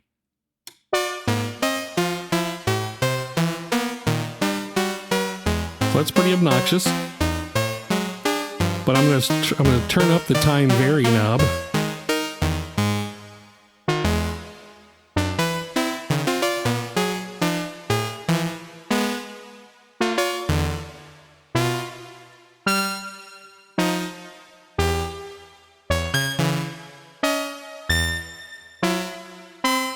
And now I'm going to widen the gate a little bit.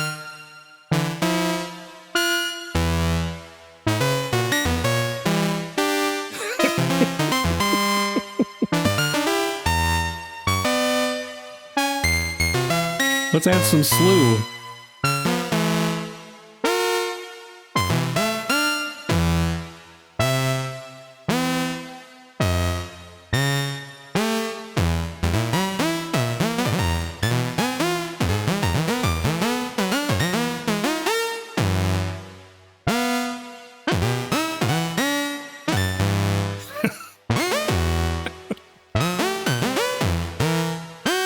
This is so ridiculous. So no, that's probably not how I would actually use dual RVG, but audibly speaking, you get the idea. It poops out these little randoms, kind of sample and hold randoms that you could use for anything. I will probably put this into my regular big rack with the rest of my modular stuff because of the random voltages coming out, plus the triangle and the ramp down that's here, and just the fact that it does all this random stuff. I could see it being used with my filters or effects, raising and lowering effects.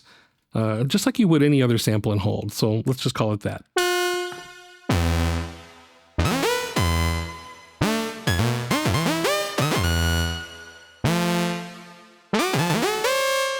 All right, that's it. For some reason, I lost the notes about this one, but it looks pretty straightforward, so let's take a crack at it. The delay hold ADSR envelope MiniMOD module here has your typical attack, decay, sustain, release, and then a pre-delay and a hold values here. There are switches down the bottom here, which if there's a slow switch. If you turn the switch down, the envelope will run slower. There is a retrigger switch here, which I think it means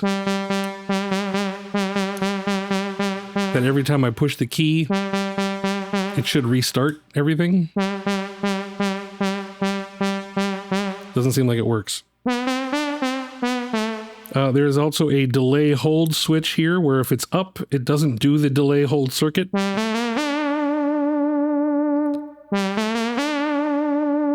Meaning it doesn't do the pre-delay or the hold of the sustain level. It just plays what it is. So for my very simple demo here, what I have set up, I've used pre-delay hold envelopes in Ornament and Crime before to simulate a onset vibrato. Like you hit a note, and then at the beginning it's a stable tone, and then a vibrato will develop over time, like this.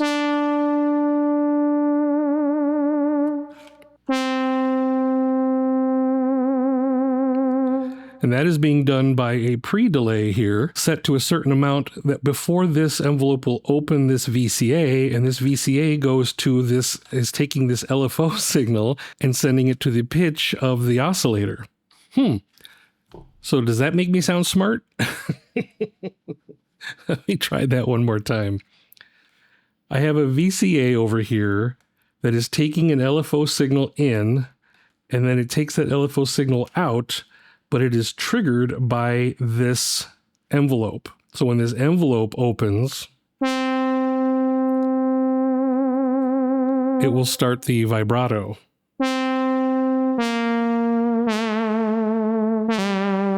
And the hold amount is how long it holds it open. The envelope. So if I don't re-trigger, but as soon as I re-trigger, the pre-delay kicks in. So if I can make the pre-delay pretty quick, I could turn the hold way down so it only comes and goes real quick.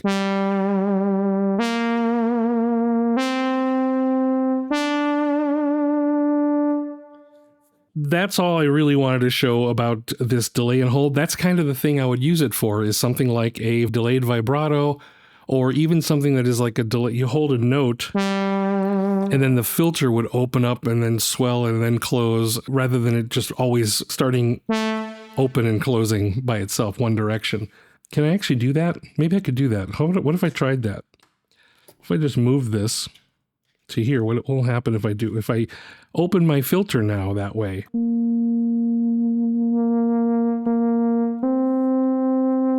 So same effect, but now it's vibrating the filter open and close instead of pitch.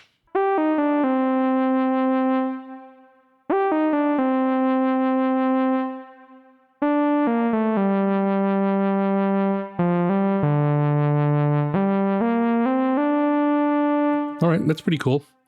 That was a simple change. I just took it out of one jack and put it in another. So I guess you can achieve almost the same thing by turning the attack all the way up, or pretty far up, so it comes in slowly. Maybe leave the decay up a little bit too.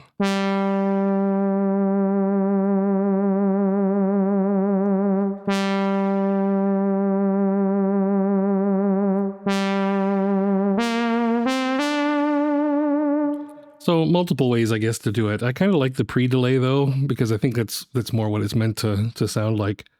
But anyway, that's all there is. I said I was going to be done with that one pretty quickly, so that's all there is to that little module. We are near the end here. We have one more to go, and this one is another pretty straightforward one. So let's see if we can blast through this and be done with this 2-year-long process. So I saved the most confusing module for last because it is unfortunate AJH Synth doesn't have information about this module. There doesn't even appear to be a user manual for this one. So like the Behringer System 100-297 module, this one is a bit of a mystery to me. I only ended up with it because it came in the MiniMOD extended setup I bought off someone from Reverb who had invested in the CV Mixer module.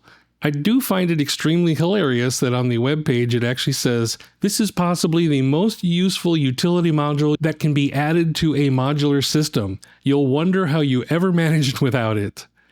And then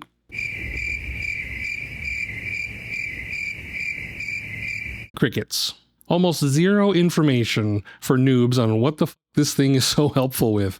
All right, enough whining. Let's see what we can discover. The description of it is, this module is a 4-channel polarizing mixer, amplifier, inverter, voltage source, and DC-coupled VCA with switchable CV offset. What a mouthful. Well, they're right. How could I ever have lived without this before? Some uses may be converting your bipolar ± 5 volt signals to a unipolar 0 to 5 volt. I'll show a screenshot of what AJH website considers an in-depth dive into this module. Starting with the output, of course, whatever's going on in this module exits through this single out jack. I'm assuming the output knob further attenuates whatever voltage ends up at the out jack. This is where we're going to wire first so you can observe visually and audibly what might be going on.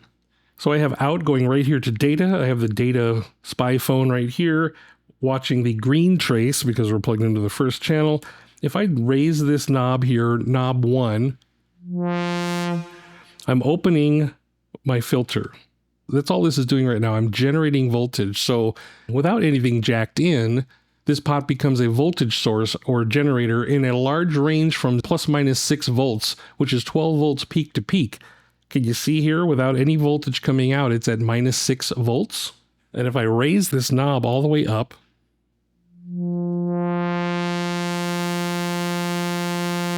you can see we're at 6 volts. So that's quite a voltage range on that. I can see this being useful if you want a voltage source coming from the out jack, but if you only want the bipolar voltage source, you literally cannot use the rest of the module, which is kind of odd. We'll talk about that as we go on. So for input 2 and pot 2, there's nothing even written about that on the website at all. So your guess is as good as mine on that one. With 5 volts coming out of precision voltages into the in2 jack and the knob set to 12 o'clock, nothing changes. But if I start rotating this counterclockwise,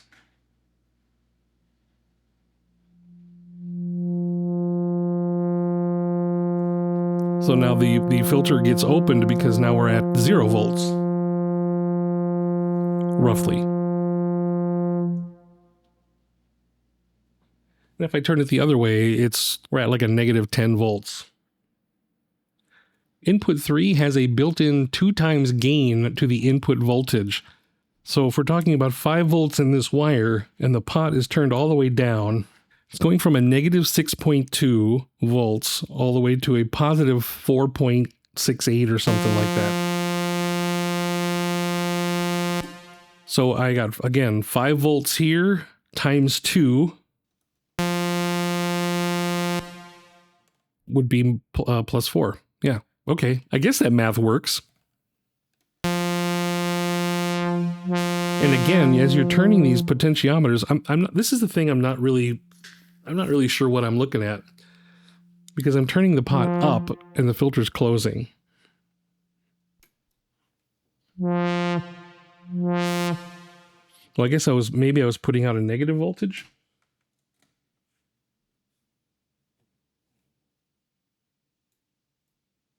Oh, I am putting out a negative voltage.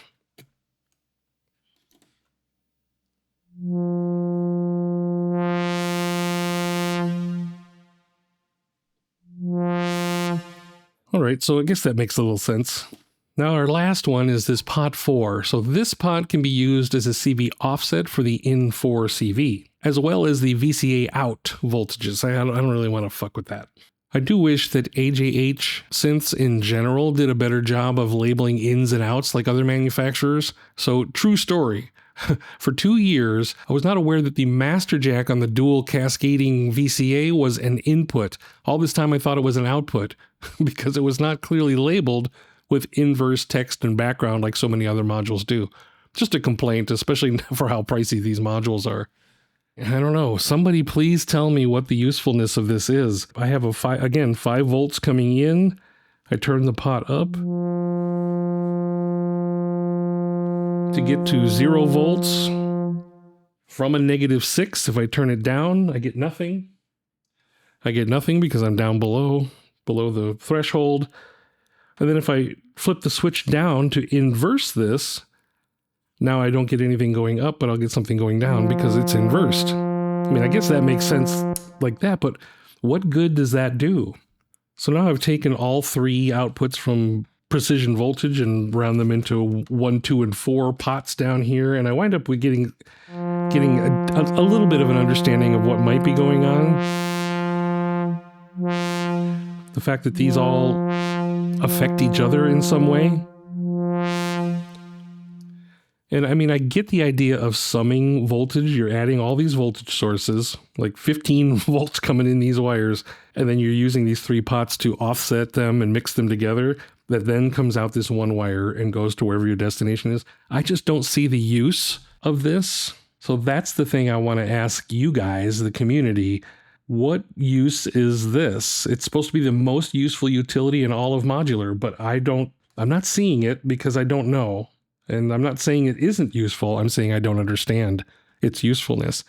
And I'm begging for someone to tell me, what is the usefulness of having multiple inputs that I then turn pots to just make what one pot would do? You know what I'm saying? It's like either it's going to be 0 to 5 volts with one wire, or it's going to be 0 to 5 volts with 15 volts off with all these offsets set. That's the thing I don't understand. So I think with that, I think the conclusion, well, let me conclude this, what I've got here in my little script. As for a summary of these CV utility modules, I do not know what the use they have for modular. So see, this is what I wrote months ago. I just haven't become that advanced yet. So I'll have to take your word for it that CV mixers are the most useful module ever. I mean, besides VCAs and besides VCFs and VCOs and clocks and dividers and sequencers and yeah. Okay, I'm being snotty now. And as a final note, if I got rid of anything in this rack, it would be this module. So it's up to you to convince me that this is the most useful module in the history of modules. Thank you.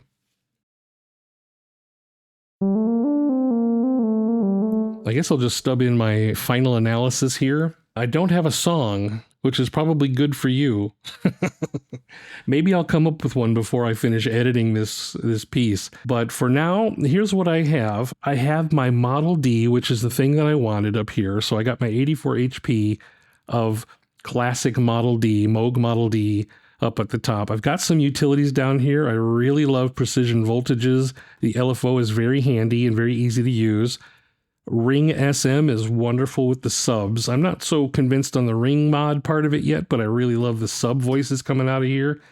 I'm definitely a fan of Waveswarm because of the fact that you could take one single VCO and turn it into 12, kind of. Dual RVG I can see being pretty useful, maybe not in this particular setup, or maybe if I had other modules to use. But right now I can see this coming out of this rack and going into my big rack and using it a lot for randomizing there, another sample and hold source. The pre-delay hold ADSR is cool because it's an actual ADSR. Just plain and simple ADSR. I finally wrapped my brain around the contour generator, so I'm kind of at least getting envelopes out of that. But this is also pretty cool. I like this module here. I do not like this one. So again, I'll keep it for a while, but eventually I might let that one go.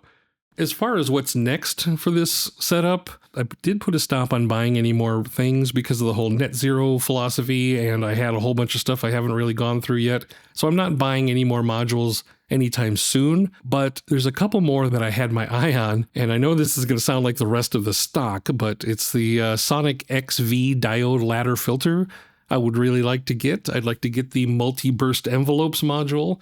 I'd like to get the Entropic Doom Oscillator. That just sounds awesome. Here is another sample and hold slew, which might be cool. There's the Next Phase Stereo Phaser. These are all AJH Synth, by the way. There's also a MiniMOD Tap Tempo, which might be kind of cool. But the real thing, I mean, the first thing I'll probably get next will be either the fixed filter bank or the Gemini dual vintage state variable filter, because I only have one filter, and right now every voice goes through one filter. And I mean, I do use it with the rest of my modular gear, so it's not really limited to that, but it's also not really pristine AJH synth if I'm using, Popple, or Belgrade. So at least for now, everything is very cool. Love the sound of this instrument.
So that's it for my AJH Synths MiniMOD and accessories build.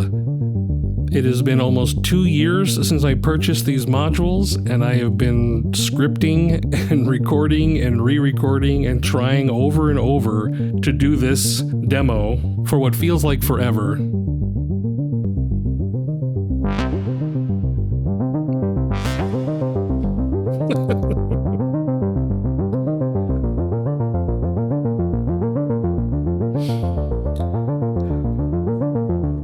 Anyway, and now it's done. I know that it's probably going to be kind of crappy. I'm pretty sure that nobody stayed with me for the however long this is, but that's okay, because at least it's done and it's out there, and I can move on to the rest of season 4 of my modular journey. So I guess that's how I'll wrap it up. That's it for episode 2 of my modular journey, featuring the AJH Synth MiniMOD gear. Coming up next, the Westlick Performer sequencer. So stay tuned for that.